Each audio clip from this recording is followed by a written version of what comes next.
Hello guys, welcome to build to bloom YouTube channel. तो दोस्तों, आज का सेशन है how to start a startup.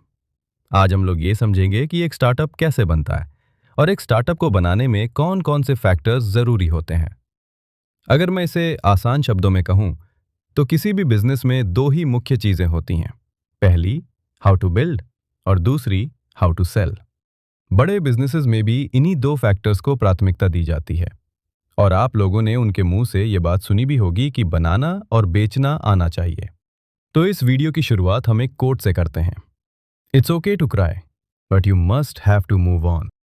सबसे पहली चीज जो आप सभी को पता होनी चाहिए वो है, first one is idea, second one is product, third one is team, and fourth one is execution.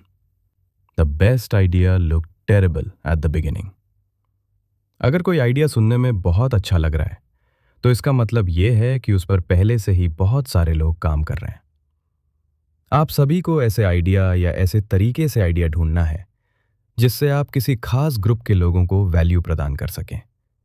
Make something users love. अगर आपका आइडिया या आपके को फाउंडर का आइडिया यूजर्स को पसंद नहीं आ रहा है या यूजर्स को कोई वैल्यू नहीं दे पा रहा है तो इसका मतलब है कि ना तो आपका आइडिया खास है और ना ही आपका एग्जीक्यूशन सही है। A idea which is hard to replicate is a good idea. इसका मतलब यह है कि ऐसा आइडिया जिसे कॉपी करना मुश्किल हो वो एक अच्छा आइडिया होता है। लेकिन अगर वही आइडिया यूजर्स को कोई वैल्यू नहीं दे रहा है तो वो बिल्कुल बेकार है। अब दूसरी चीज है प्रोडक्ट। किसी प्रोडक्ट को बनाने के लिए, किसी आइडिया को एग्जीक्यूट करने के लिए आपको सबसे पहले जरूरत होती है प्लानिंग की। Planning is must be important and also it is valuable in business. अगर आपका आइडिया या बिजनेस फेल भी हो जाता है तब भी उसकी प्लानिंग की एक वैल्यू होती है। वो प्लानिंग आपके लिए भी वैल्यूएबल होती है और दूसरे बिजनेसमैन के लिए भी। आने वाले समय में कुछ सेशंस होंगे, how to sell, how to plan और स्टार्टअप से जुड़ी कुछ और ज़रूरी चीज़ों पर भी बात होगी। इसके साथ साथ बहुत सारे बिजनेस मॉडल और किसी खास बिजनेस को कैसे शुरू किया जाए, इन सब पर भी वीडियोस आएंगे। अगर आप बिजनेस में इंटरेस्टेड हैं तो बिल्ड टू ब्लूम की मेंबर लिस्ट में जुड़ने के लिए चैनल को सब्सक्राइब कर सकते हैं। और अगर आपको ये वीडियो वैल्यूएबल लग रही है तो लाइक ज़रूर करें। अब हम बात कर रहे हैं प्रोडक्ट की। प्रोडक्ट को सोचने से लेकर बनाने तक कुछ लेवल्स होते हैं। Level 1, what is to be done. Level 2, how it is to be done. Level 3, who is going to do it. Case 1, what is to be done. इसमें हमें यह समझना होता है कि हमें क्या बनाना है, हमारा प्रोडक्ट क्या है और उस प्रोडक्ट को बनाने के लिए किन किन चीज़ों की ज़रूरत होगी। उदाहरण के लिए मान लीजिए हमारा प्रोडक्ट है मैगी, एक बहुत ही सिंपल प्रोडक्ट। तो केस 1 में हमारा प्रोडक्ट है मैगी। मैगी बनाने के लिए हमें किन चीज़ों की ज़रूरत होगी, जैसे सब्जियां, मसाला, कुछ बर्तन और एक लेवल की गर्मी। Case 2, how it is to be done. इसमें आता है कि मैगी कैसे बनानी है, उसे उबालना है या नहीं, मसाला कब डालना है, सब्जियां कब डालनी है। Case 3, who is going to do it. मतलब ये कि इसे कौन बनाएगा, एक व्यक्ति, 2 लोग या एक पूरी टीम। आपका आइडिया आसान शब्दों में समझाया जा सके और आसानी से समझ में आ जाए। अब बात करते हैं टीम की। यहां हम बात करेंगे आपके को फाउंडर और आपके एम्प्लॉयज की। को फाउंडर वो होते हैं जिनका कंपनी में इक्विटी होता है।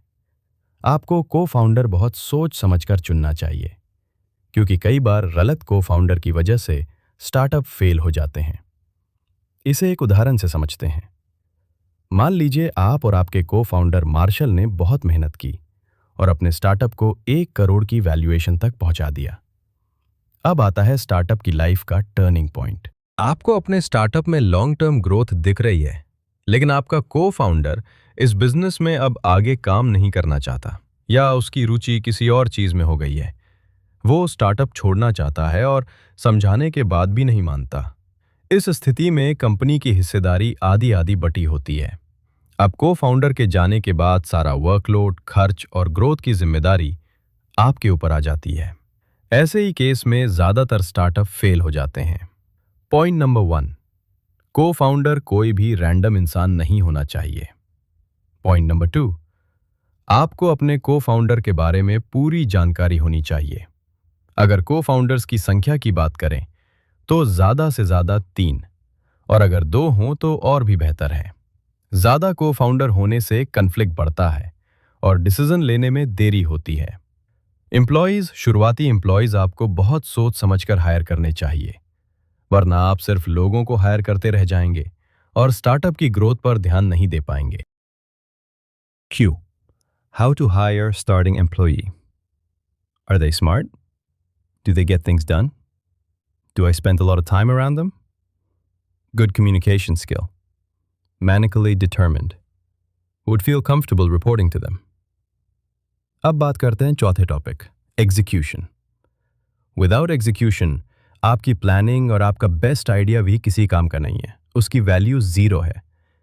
एग्जीक्यूशन में आने वाली चीजें हैं focus, execution fast, do what it take, don't give up, be courage, always keep momentum, always keep growing. और एक बात याद रखिए, सेल्स फिक्स एवरीथिंग। आने वाले समय में सेल्स पर पूरा कोर्स आएगा। Startup should feel like an important mission. सबसे पहले आपको पब्लिक के बारे में सोचना चाहिए। Great idea, great product leads to great company. तो मिलते हैं अगले सेशन में।